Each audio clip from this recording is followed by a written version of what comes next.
Olá, seja muito bem-vindo, seja muito bem-vinda a mais um episódio desse programa e podcast Advogando em Licitações. Meu nome é professor Alexandre Maza e nesse programa nós discutimos as melhores estratégias, oportunidades e temas para quem quer começar ou já advoga em matéria de licitação. Dois recados rápidos. Lembre, em primeiro lugar, que o objetivo de todos esses conteúdos é eu advogar junto com você. Isso mesmo, aparecendo uma causa no seu escritório, especialmente de tributário administrativo, e se você sentir necessidade de ajuda, entre em contato comigo que nós vamos discutir os termos dessa parceria. A produção vai colocar aqui embaixo até um celular que eu disponibilizei para o WhatsApp, tá, gente? Eu não consigo receber ligações.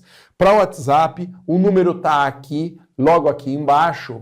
Salve esse número, é o número da Maza Advocacia e tendo alguma proposta de parceria, manda para mim. Todos os serviços de advocacia eu posso prestar para os seus clientes aí, tá bom? Então a produção deixou um pouquinho aqui, no final eu coloco de novo o número aqui. Produção, eu não estou conseguindo ler o número porque está invertido. Qual que é o número aí, produção? 11 9651 80 648. Então, esse é o número, anote aí nos seus contatos da Maza Advocacia, 11 965 18 0648. E lembro também que estão abertas as matrículas de todos os cursos da minha escola, especialmente os cursos de nicho, Advocacia Tributária, Advogue para Servidores e Advogando em Licitações. Entre na home da minha escola, escoladomasa.com.br, veja qual é o curso que se encaixa melhor aí na sua necessidade. Venha estudar na escola, a maior escola de advocacia do Brasil.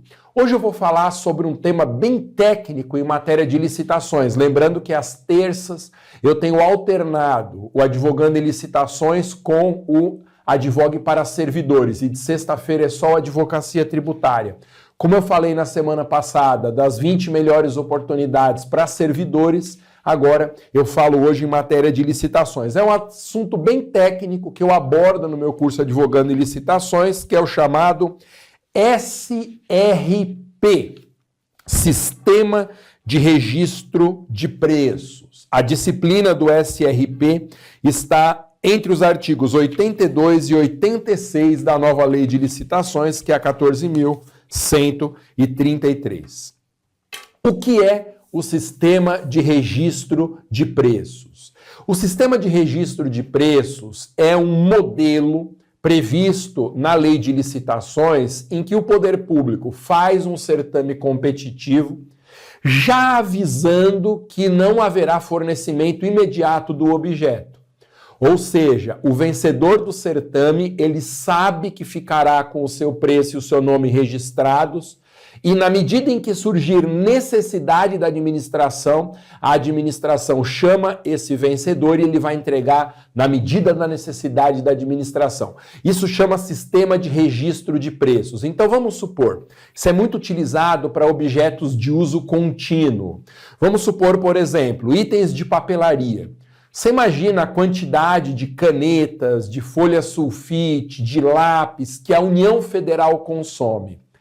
Só que não adianta a União fazer uma licitação de 10 milhões de canetas, porque isso vai dar um problema, primeiro, de estoque, segundo, eventualmente, até de perder a validade. Eu não sei se existe validade para isso, mas em outros itens de licitação existe sim, e de distribuição também. A União precisa de canetas em todas as suas repartições públicas e não apenas no depósito onde ficarão essas canetas se a licitação for feita desse objeto integral. Então, o direito brasileiro já há algumas décadas bolou esse sistema de registro de preços. Aí a administração publica o edital e diz assim: mercado, eu preciso de 10 milhões de canetas da cor azul. Só que é em sistema de registro de preços. Aí os fornecedores já participam da licitação sabendo que eles não vão fazer essa entrega de imediato. A administração vai demandando na medida da necessidade e o fornecedor vai entregando. Normalmente se dá uma estimativa de quanto vai ser comprado, de quanto vai ser adquirido, mas essa estimativa não é vinculante. Então chama Sistema de Registro de Preços, que traz uma economia, facilita a logística de distribuição e também tem o benefício de evitar o perecimento de objetos que tenham essa característica. Por isso que, no meu curso Advogando em Licitações, quando eu mostro para os alunos o sistema de registro de preços, eu tive há 10 dias atrás uma aula que eu faço com os alunos aos sábados, que é o estudo de casos. E no de 10 dias atrás eu falei sobre registro de preços e todos os editais que eu mostrei de licitações verdadeiras, a gente trabalha com casos verídicos, reais mesmo. O próprio edital dizia, preciso do objeto tal para eventual contratação. Ô Maza, mas isso é uma sacanagem, fazer a licitação e poder não contratar o vencedor. Não é sacanagem, porque já está avisado no edital, faz parte da regra do jogo. O licitante participa do certame se ele quiser. Esse é o sistema de registro de preços. Bom, há um problema no sistema de registro de preços na Lei Geral de Licitações, que é um problema da própria lei em si. A Lei 14.133 é uma lei que desce pouco aos detalhes. Ela minudencia muito pouco em matéria de licitação. O que ela faz é cumprir o papel constitucional que a lei federal tem que ter nessa matéria, que é estabelecer normas gerais. Mas a Lei 14.133, ela estabeleceu normas gerais demais, eu diria. E isso, em matéria de registro de preços, está exigindo que as entidades licitantes aprovem leis próprias, regulamentando, disciplinando com mais detalhes o sistema de registro de preços. Estou convencido de que não dá para estruturar um sistema de registro de preços num município ou num estado que não tem uma lei própria, desdobrando as normas da lei geral para facilitar a sua aplicação. Lembrando que a competência para legislar em matéria de licitações, diz a Constituição, é privativa da União para normas gerais. E é isso que a Lei 14.133 fez, mas de forma até exagerada. Faltam detalhes que poderiam estar ali, que ajudariam a dar uma uniformidade maior, esse rito, seja em âmbito federal, estadual, distrital ou municipal. Bom, como que se dá a licitação e registro de preços? São duas as modalidades possíveis. O sistema de registro de preços pode ser licitado pela concorrência ou utilizando o pregão. Tome muito cuidado com isso, porque a nova lei de licitações inverteu a lógica do modelo anterior. No modelo anterior, a modalidade licitatória, pelo menos na lei, que era a regra geral, era a concorrência. O pregão nasceu como uma modalidade excepcional. Na 14.133, isso está invertido. Agora, a licitação, em regra, é feita pela modalidade pregão e pregão eletrônico. A concorrência virou uma super exceção para objetos que não têm a característica de serem objetos comuns, o que é relativamente raro. Tanto é assim que o site de onde eu tiro praticamente todos os conteúdos do meu curso completo é o Portal Nacional de Contratações Públicas, conhecido como PNCP. O PNCP é uma criação da própria Lei 14.133 que reúne em um lugar só todas as informações relevantes de qualquer licitação feita em território nacional. Depois, se você quiser dar uma olhadinha, digita no Google Portal Nacional de Contratações Públicas ou PNCP. Eu não tenho o endereço aqui, mas nas duas situações a primeira ocorrência vai ser o próprio site. Aí você clica numa aba que tem lá de contratações e vai abrir um universo espetacular de casos reais em matéria de licitações. E aí, quando eu dou uma pesquisada, por exemplo, em pregão, 90% das licitações, eu estou estimando aqui de olho, mas 90% das licitações, pelo que eu percebo, são por meio de pregão. Concorrência, concurso, mesmo diálogo competitivo, são casos raríssimos. Então, há uma inversão da lógica. A regra geral no Brasil hoje é licitar por meio de pregão e no sistema de registro de preços não é diferente. Ou se faz uma concorrência ou um pregão. E o critério de julgamento sempre vai ser o menor preço ou o maior desconto. O menor preço, todo mundo sabe o que é, o critério de julgamento baseado na oferta de valor mais baixo. O maior desconto é mais ou menos a mesma coisa, mas para itens que têm um valor nacional mais ou menos unificado. Então, se você pensar, por exemplo, em pão francês, compra de pão francês, o preço do pão francês é tabelado. Se a União vai comprar pão, ela pode adquirir utilizando o critério do maior desconto. Ganha a licitação quem oferecer aquele item de valor tabelado por um valor mais baixo. É praticamente a mesma coisa que menor preço, só que para situações onde há, entre aspas, uma espécie de padronização do valor. Bom, a Lei 14.133, eu tenho dito isso várias vezes, é uma boa lei de licitações. Se a gente comparar então com a 8666, meu Deus do céu, que lei incrível, porque a lei anterior não era à toa que terminava com 666, era uma lei horrorosa, péssima, desorganizada, confusa. Você procurava coisas que tinha certeza que estavam lá, estavam mesmo, mas não encontravam, uma lei tecnicamente medíocre. Essa nova lei é uma lei muito boa, inclusive porque ela nos faz um grande favor no seu artigo 6º. A Lei 14.133, de 21, em seu artigo 6º, conceitua todos os itens mencionados, todos os objetos mencionados, todos os conceitos mesmo, as definições mesmo que nós precisamos para entender a licitação. E tem no artigo 6º, no inciso 45, o conceito do que é o sistema de registro de preços. Peço a sua licença para ler o artigo 6º, inciso 45. Sistema de registro de preços é, abro aspas, o conjunto de procedimentos para a realização mediante contratação direta ou licitação nas modalidades pregão ou concorrência de registro formal de preços relativos à prestação de serviços, obras e aquisição e locação de bens para contratações futuras. Veja que a própria lei, quando fala de registro de preços, ela está dizendo, não é para contratar já, é uma contratação futura, é uma contratação eventual. Bom, o que é a ata de registro de preços? Assim que a licitação é encerrada, há um documento que organiza, que centraliza todas as informações do fornecedor e do objeto, é o que nós chamamos de ata de registro de preços. Pode haver no sistema de registro de preços mais de um licitante vencedor. Então, para usar aqui uma expressão mais rigorosa, a ata de registro de preços contém as informações do vencedor ou dos vencedores e do objeto também.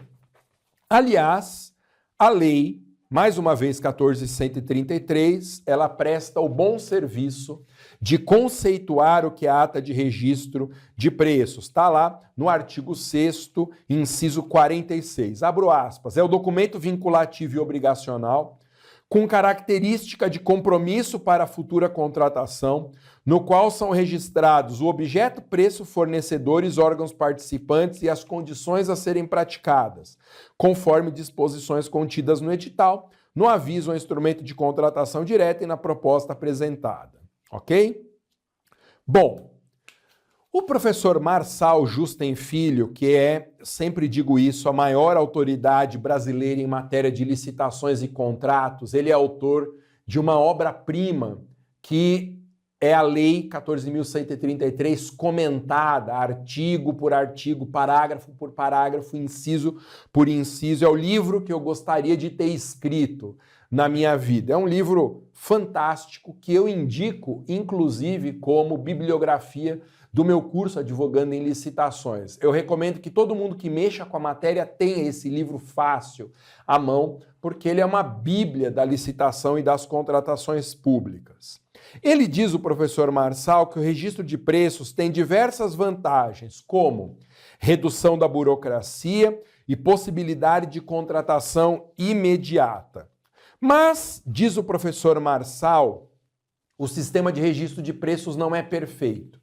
Ele não tem apenas vantagens. Há, segundo o autor, uma grande desvantagem, que é a perda da economia de escala.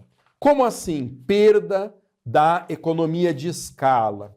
Como no registro de preços está combinado que a administração pode não adquirir item nenhum daquele que foi licitado, por isso é uma eventual contratação, o fornecedor não é bobo. Ele vai oferecer um preço que é um preço maior do que se a licitação fosse feita da forma tradicional, porque uma coisa é você vender 1 milhão de canetas, outra coisa é você talvez vender algumas canetas. O preço vai mudar, obviamente. Então, diz o professor Marçal, como não há uma obrigatoriedade da administração pública acionar o vencedor do certame para entregar uma quantidade específica do objeto, o que vai acabar acontecendo é que o fornecedor vai entregar pelo preço unitário, mais ou menos por quanto ele venderia para qualquer comprador. Então a administração perde o benefício que existe nesse sentido de pagar um preço mais baixo quando o objeto é adquirido numa totalidade, no universo completo daquilo que a administração está precisando. Bom, esse nosso bate-papo aqui é a parte 1 da conversa sobre sistema de registro de preços. Eu vou também fazer a parte 2. Eu vou fazer daqui a 15 dias. Na parte 2, eu vou centrar a nossa atenção na chamada carona. O que é a carona em registro de preços? No sistema de registro de preços, nós chamamos de carona aquela possibilidade que agora a lei contempla de uma entidade que não fez a licitação contratar o fornecedor vencedor do registro de preços. Então, suponha, a União faz um registro de preços muito bem sucedido para fornecimento de água mineral. Minha cidade de Guarulhos precisa de água mineral. Pode pegar carona na licitação da União e acionar aquele fornecedor, porque Guarulhos sabe que a União não contrataria uma empresa qualquer, não declararia vencedor uma empresa qualquer. Então isso chama carona. Existem 3 figuras principais, só para dar aqui um vislumbre do que vai ser a nossa conversa de daqui a 15 dias. Tem o órgão gerenciador da ata de registro de preços, tem o órgão participante e o órgão não participante. Então, para entender direitinho o que é a ata de registro de preços e como que funciona o procedimento da carona, tem que saber isso. Tem o órgão gerenciador, que é o que realiza a licitação. Tem o órgão participante, que não é exatamente o gerenciador, mas ele manifesta interesse em participar da disputa logo que ela é iniciada. E aí o nome desse órgão participante vai para a ata de registro de preços. E tem o carona, que é chamado de órgão não participante. É aquele que nem organizou a licitação, nem manifestou interesse em participar daquela disputa quando ela estava começando. E aí, esse órgão não participante não tem o nome na ata de registro de preços. Há um limite, claro, para pegar carona em licitação de outras entidades. A lei agora disciplina esse instituto tão polêmico, os tribunais de contas, antes da nova lei, cada um tinha uma visão diferente sobre a legitimidade da carona, as regras de funcionamento desse procedimento tão esquisito, que era um procedimento paralelo à normatização legal. Agora ele foi incorporado na lei, fez muito bem o legislador, porque aí você estabelece normas que são gerais, uniformes, em todo o território nacional. E há um limite para pegar carona em ata de registro de preços, que a gente estuda daqui a 15 dias. Eu vou parando então a parte 1 do sistema de registro de preços por aqui. Depois da semana que vem, que eu falar de advocacia para servidores, eu volto daqui a 15 dias para falar do sistema de registro de preços, parte 2, em que eu vou tratar especificamente do fenômeno da carona e o regramento que a carona tem na nossa nova Lei Geral de Licitações e Contratos. Bom, encerro lembrando que o objetivo desses conteúdos é advogarmos juntos, você e eu. Aparecendo uma causa em que você sente necessidade de ajuda, mande aqui uma mensagem, melhor se for digitada, no WhatsApp do meu escritório. Gente, não é meu WhatsApp pessoal, não é para tirar dúvidas sobre live, não é para entrar em contato para fazer proposta de palestras, é exclusivamente esse WhatsApp da minha advocacia. Então, anote aí nos seus contatos. Masa Advocacia 11 965 18 0648. Masa Advocacia, prefixo 11 9651 80648. Mande a sua proposta de parceria, a ideia que você tem para a nossa atuação em conjunto, que a gente discute pelo WhatsApp do meu escritório. Lembro ainda que se você gosta desses conteúdos, você vai adorar os cursos de advocacia da minha escola. Então dê uma olhadinha hoje mesmo, entra lá, digita escoladomasa.com.br, veja os cursos que estão disponíveis e qual que faz mais sentido para você.